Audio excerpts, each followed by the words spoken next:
Welcome to the Murphy, Sam, and Jodi After the Show podcast. Sam, you opened up a can of worms today in the show. Not really a can of worms. An interesting question about why moms typically want to be the ones doing the doctor's appointments for the kids and the pets and running that sort of thing. Why moms, that was the question, right? Why is it moms? And you had experiences with being the one to do it every once in a great while in the past? Yeah, because it seemed like every time I would do it, I would get 20 questions after that I didn't think to ask, or I didn't know were on the agenda to ask. It's just, I went in, you go in as yourself and, he's here for shots and that was it. Well, did you ask about this? Did you ask about that? And it's like, no. It's something I never really thought about until you asked that question. It's certainly the case for us, Murphy.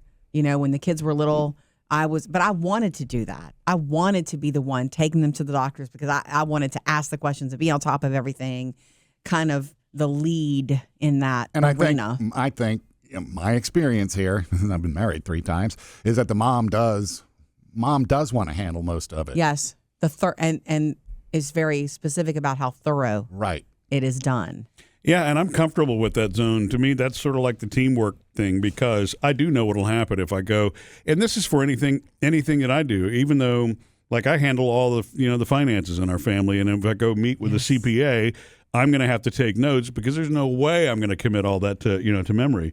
Because, much like going to the doctor, I'll get home from the CPA and Jodi will ask, how did it go? And I'm like, it went fine. Yeah, same answer. So what happened? We owe again. I don't know.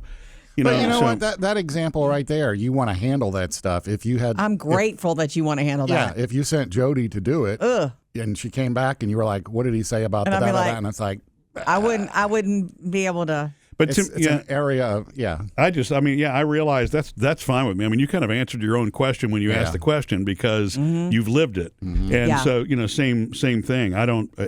It was fine with me to if Jodi was going to the doctor, I knew that she would get all the details. And I knew if I missed a detail, it would be a phone call ask on the way there. Hey, make sure that you. Yeah. I remember having this conversation with a girlfriend of mine who had babies after I did. So our kids were older, not grown, but our kids were older, probably middle schoolish when she was having babies. And she was a very on top of everything mom, just like I was, almost to the point of insanity, just knew every little thing. It had to be the right shoes. It had to be the right blanket. It had to be this is what had to be packed for lunch, on it. And she was frustrated with her husband because he could not do that. And he just did not do things the way she, it's like I said, it's right there. How can you not? And I remember saying to her, he's not wired that way. Yeah. He wants to be, he obviously loves the children but he is not wired that way. If you are wired that way in a relationship, you can't necessarily expect it of the partner. That's why. Well, that's why they're partners. If you were exactly alike, I guess that could be a perk. You'd also, collide into each other. And I think it goes beyond just the maternal instinct. I don't know. I think just some people are just wired better. I'm a disaster in the grocery store. Because if I don't have a list to follow and stick to it, I am because I am the classic, this looks great. I want to try that. Let's bring this home. It's too much. Right.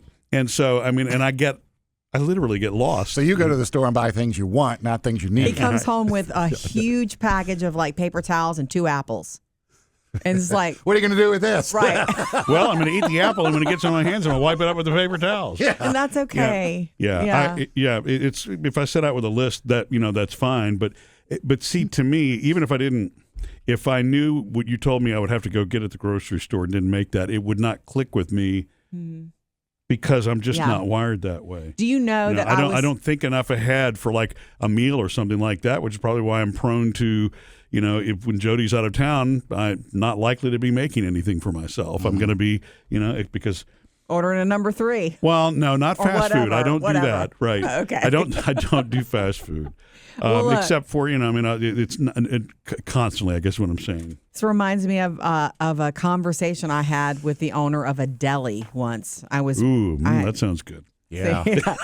I was in What there. happens when Murphy walks into a deli? He orders several things. Yeah. I was standing there trying to decide, what to get, like chicken breast, or do I want some of these salads that are pre-made? And I was taking my time with that decision. And he's the owner of this grocery and deli. And he said to me, and I do kind of know him because I'm a customer.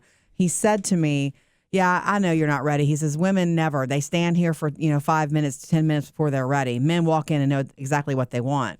And I was like, that's wonderful. I said, it's probably because, I said, she, just like me, I'm standing here thinking, how many people am I feeding?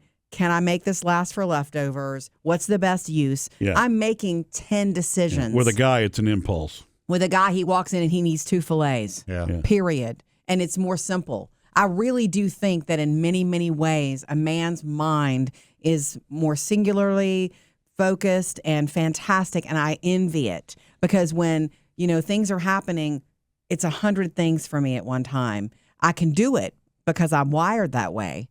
But, that's when I'm standing at the grocery store deli, I'm thinking, yes, but Phoebe doesn't like that, so let me get something for Phoebe that's different. You're thinking ahead, not just in the moment. Yeah, me, if I'm staring at the meat case, I'm thinking about something that happened at work earlier in the day. Kind of lost in my own thoughts. Nothing related to me. Right, Yeah. right. But again, I think that it probably does vary by family because, Sam, you've always in your previous relationships been the cook. So you've been the grocery shopper. So you're probably wired to, you know how to put it all together. Yeah, honestly, when you were discussing what you were mentioning about yourself, when I go to the grocery, it's a combination. Oh, really? I'll have a list. Yeah. But then it's like, ooh, they got the Post Malone Oreos. Hey, I need some of those. Or, it's just random stuff Best of both worlds. Good for you. Yeah. And I bet that was problematic, not to dig too deep, but I bet that was problematic for you in your past relationships because you almost have that maternal mind when it comes to sort of running a household. And did you ever butt heads? Yeah, I needed to let some things go. Yeah. And even when I let things go and let the partner take care of things, I would still. You'd go back behind her? Needs more salt. Yeah. Why are you using the big bowl? You didn't need the big bowl. Right. All you need is a little bowl. You're dirtying up too many bowls, just stupid stuff like that. Wow. See, what you just said, that would have been a problem for me. Yeah. And that's why Sam is single. Well, one of the reasons. Anyway, all people are wired a little bit differently. And categorically, women are wired in certain ways, and especially. Well, and my mom, I think about that. My mom was one of those that could keep everything on schedule. She always knew what needed to be done by when. My grandmother, and I guess everybody has different priorities on that sort of thing also, because my grandmother was all about the planning part for family, but she also planned the family get-togethers because that social aspect was so important to her with everybody getting together. She was the glue that kept the family together. As you know that, Jodi. You've been married to me long enough to have known my grandmother and both my parents, and I love my mom, but she was not one to start a get-together. My grandmother, the get-togethers were always at my grandmother's house, but when my grandmother passed, that kind of, changed. Yeah. But my mother was great with details, so I don't know why she wouldn't do that. But I think my grandmother's mind was one of those that if it was a Sunday get-together, she could actually picture in her mind that if it was going to be 20 different family members showing up over the course of the weekend, how to make that happen. And there was not going to be any shortage of food or stuff in the freezer to hand and send you on your way with or whatever. Her mind was always wired like that. Yeah. A woman's mind is a busy place and an emotional place and a thinking ahead type place. I think women are some of the best predictors and thinking ahead. And I think that men are beautifully more in the moment. And it's just a fact. I'm not saying it as a law either. Everyone is different. But sure. I will say that if you're newly married and you have small children especially, that's where you hit bumps, because if you disagree on how that is all to go, that makes a difficult time, a busy, stress-filled time already. It makes it harder. You can't expect someone to think like you. You can't expect you from yourself. Right. And you just have to realize, okay, I'm going to handle this because I can handle this better or in a way that works better for the family. I also wonder, a little flip on that one, is what a pediatrician thinks when dad shows up as opposed to mom. No, I don't mean in a mean way. I just mean if a guy shows up with a kid who's just I'm just here for the shots, no questions.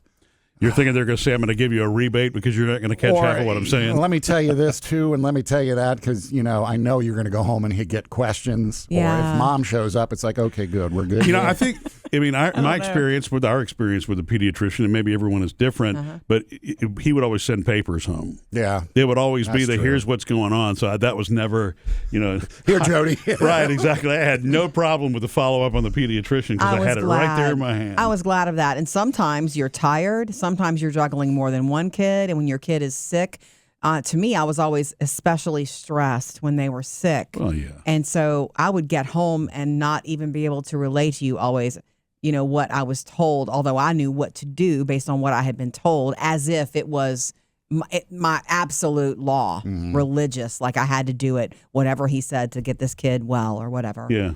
Sometimes when you go to an appointment, if you get too much information, it doesn't matter how great your mind is. You can't kind of repeat it. Yeah. So anyway, thank you for taking Sparky to the vet this week. I have no do clue what the appreciate vet said. Not true. Not true. Missed any part of the show? Get it all on the Murphy, Sam, and Jody podcast.